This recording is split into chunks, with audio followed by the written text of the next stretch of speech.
Orang yang mati hati, orang yang tak mahu kepada kebenaran, itu dah mati hati. Lantaklah sebut hadis ke sebut Al-Quran dia tak boleh, teman tak kira, teman dah biasa kata. Itu orang dah mati hati. Azan dah kuat-kuat bertempik pun dia apa pun tak ada terusi hatinya untuk menyahut suruhan azan. Itu orang dah mati hati.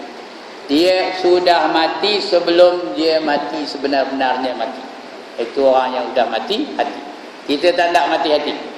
Kita hendak sentiasa hidup hati kita untuk menyembah Allah Subhanahu wa taala. Baik, habis. Kita kembali kepada cerita Alqamah ni tadi. Ya, hai ibu Alqamah, maka siksa Allah terlebih sangat dan berkekalan. Maka jika suka engkau bahawa diampunkan Allah baginya, maka redha olehmu akan dia. Maka demi Allah Tuhan yang bermula diriku pada tangan kudratnya, tiada diterima akan dia sembahyangnya, puasanya dan sedekahnya selama ada engkau murka atasnya. Kamu kena ampunkan dia wahai ibu, kata Rasulullah. Wahai makcik, ampunkan dosanya. Kalau kamu tak ampunkan dosanya, sembahyangnya tak diterima, sedekahnya tak diterima, wiridnya tak diterima, baca Qurannya tidak diterima. Kerana kamu masih murkakan dia. Redha Allah bergantung kepada redha ibu bapa. Kalau ibu bapa redha, baru Allah redha. Kalau tidak, Allah tak redha. Selagi engkau murka atasnya, selagi itulah Tuhan tak redha atasnya. Maka sembahnya aku saksikan Allah dan engkau ya Rasulullah dan segala orang yang hadirin bahawasanya telah redalah aku daripada Alqamah. Itu dah jenuh mujuk tau. Dalam cerita lain Rasulullah pujuk dia naik je. Ampunkanlah dosanya wahai ibu. Apa jawabnya? Tak aku sio katanya. Tak aku sio katanya. Dia dah melukakan hati aku katanya. Itu ada cerita lain. Orang sama ada cerita-cerita sama ni kan tolonglah ibu, nanti dia akan dibakar dalam neraka, lantak di situ katanya. Kerat hati betul. Indo kepoda katanya. Tahu apa Indo kepoda? Tak tahu. Tak ada orang kawal sini. Sehingga apa?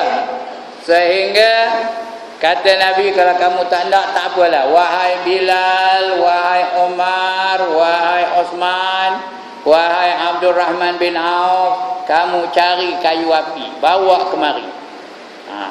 Cari kayu api banyak-banyak, bawa kemari. Dengar itu barulah pucat orang tua tu. Hati buat apa kayu api itu ya Rasulullah? Kata Nabi, aku nak bakar Alqamah ni hidup-hidup sebelum dia dibakar oleh Allah di dalam neraka nanti. Kerana api neraka bukan macam api dunia. Api neraka 70 kali ganda daripada sekuat-kuat api dunia. Jadi sebelum dia kena api neraka, biar aku bakar dulu dalam dunia ni. Ingat dia orang tua tu Rasulullah main-main aja. Dia diam cakap. Bilal, bawa kayu api di sini. Longgok ke sini. Orang longgok ke kayu api semua. Baru dia mengelama muka bocak, mengelama. Hati nak bakar betul-betul ke ya Rasulullah. Lah kata Rasulullah. Rasulullah tak pandai cakap lah katanya.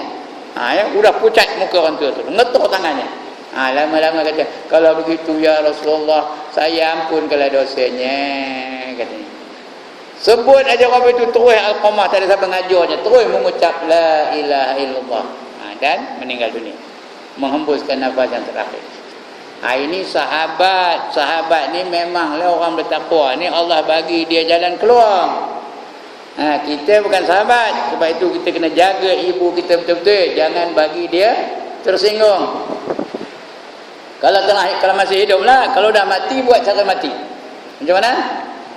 Kalau dah mati, doakan untuk kedua ibu dan bapa. Jangan lepas doa untuk ibu bapa. Itu sebab tuan-tuan dan puan, kalau dengar saya dah berapa tahun dah saya ngajar sini, lepas aja mengaji tu, doanya tak lepas, mesti doa untuk ibu dan bapa. Ada ke pernah dengar Allahumma ighfir lana dzunubana? Ada tak saya berdoa macam tu? Setiap kali mesti doa tu. Allahumma ighfir lana dzunubana wa liwalidina warhamhum kama rabbawna shighara. Atau yang seumpamanya lah. Bukan mesti teksnya mesti tu, apa itu? Tapi yang seumpama itulah. Tuan-tuan dan puan-puan itu juga. Lepas sembahyang doa untuk kedua ibu bapa. Kalau ibu bapa dah tak ada lah. Kalau ada pelihara betul-betul. Lepas sembahyang itu doanya orang kenuri, itu doanya. Ya. Apa sajalah doanya. Dalam majlis apa pun itulah juga doanya. Ya. Kerana barang siapa walaupun dia derhaka kepada ibu bapanya dan ibu bapanya itu dah mati, kalau dia sentiasa berdoa untuk kedua ibu bapanya, dia nanti akan diampunkan dosanya. Dikira dia itu sebagai anak yang soleh. Hendak tak jadi anak yang soleh? Hendak. Jangan lupa berdoa untuk ibu dan bapa. Ya? Jadi anak yang soleh. Kerana ibadah dia dah habis. Pahala dia tak ada. Sumber pahala tak ada lagi. Kita lah jadi sumber pahala ni. Ya? Awalidin solehin yad'ulah. Dah tahu anak yang soleh yang sentiasa mendoakan bagi kedua mereka. Ya. Pergi olehmu hai Bilal, maka tilik olehmu dah. Maka tatkala sampai ia kepada pintunya, maka mendengar ia akan Al-Qamah berkata, la ilaha illallah. Tak ada siapa ngajarnya. Terus aja. Ya. Ini pasal apa? Pasal ibunya sudah redha dengan dia. Maka tatkala masuk Bilal berkata, ya hai segala kamu. Bilal cakap, wahai komen, bahawasanya murka ibu Al-Qamah itu mendindingkan, menghalangkan lidahnya daripada syahadah dan redanya melalukan lidahnya. Bila dia murka, maka terdinding lidahnya, tak boleh mengucap la ilaha illallah.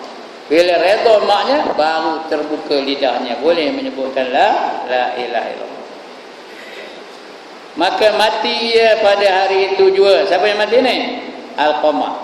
Maka datang Rasulullah akan dia, maka menyuruh ia dengan memandikan dia dan mengkafankan dia dan menyembahyangkan atasnya.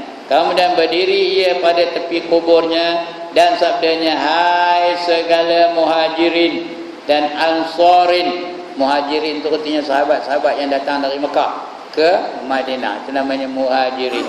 Ya, orang-orang yang menunggu dari Madinah tu, orang yang asal dari Madinah dipanggil ansarin.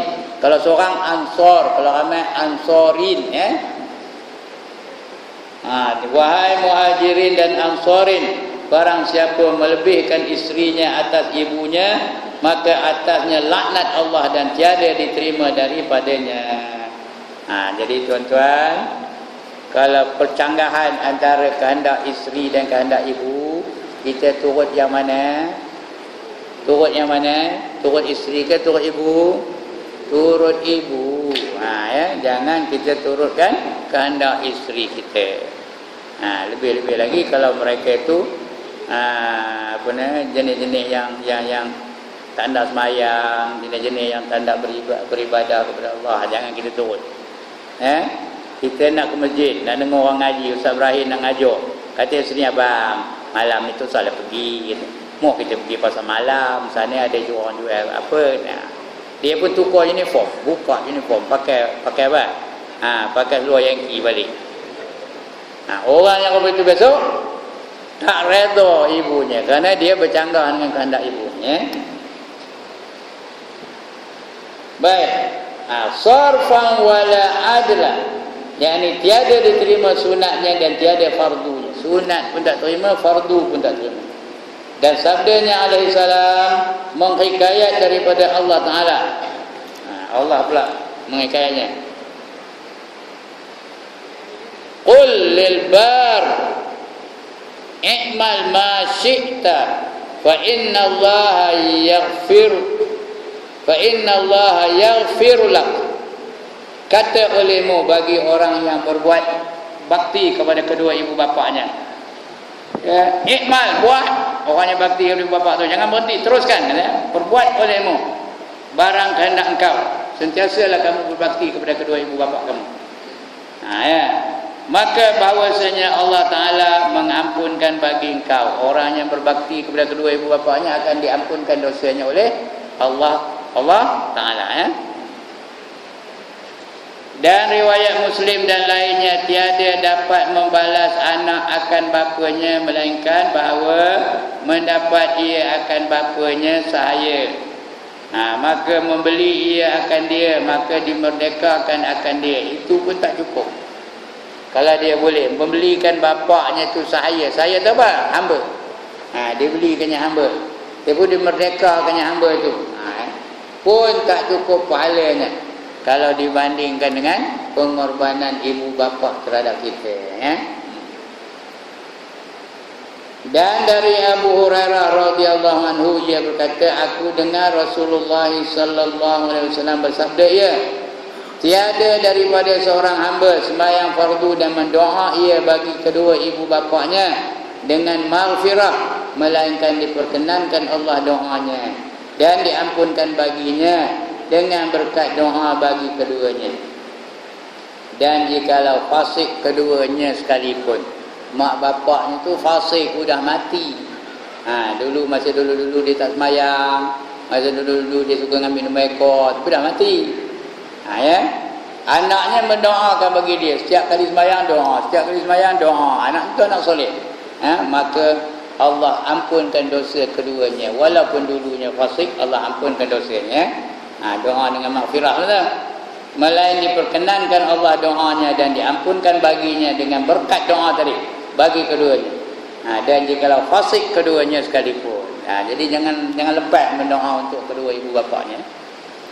Allahumma ighfir lana dzunubana waliwalidina, atau waliwalidaina, kalau kitab waliwalidaina, tapi tidakkan menyeluruh betul, waliwalidina, warhamhum kama rabbauna, atau warhamhuma kama rabbayana, boleh juga. Pilihlah mana ndak. Yang tak betulnya apa? Yang tak betulnya apa? Langsung tak berdoa, itu yang tak betul. Teks doa tu tak kira. Cakap Melayu pun boleh. Tak boleh cakap Arab, cakap Melayu. Ya Allah, ya Tuhan kami, ampunilah dosa-dosa kami, ampunilah dosa kedua ibu bapa kami, lepaskanlah mereka daripada siksa kubur dan juga azab api neraka, ampunkanlah segala dosa-dosa mereka, masukkanlah mereka ke dalam syurga. Tuhan tak faham kan? Tak faham kan? Jadi doakan dan cakap Melayu saja. Tanda cakap Melayu. Cakap apa? Cakap Jawa. Cakap Jawa lah.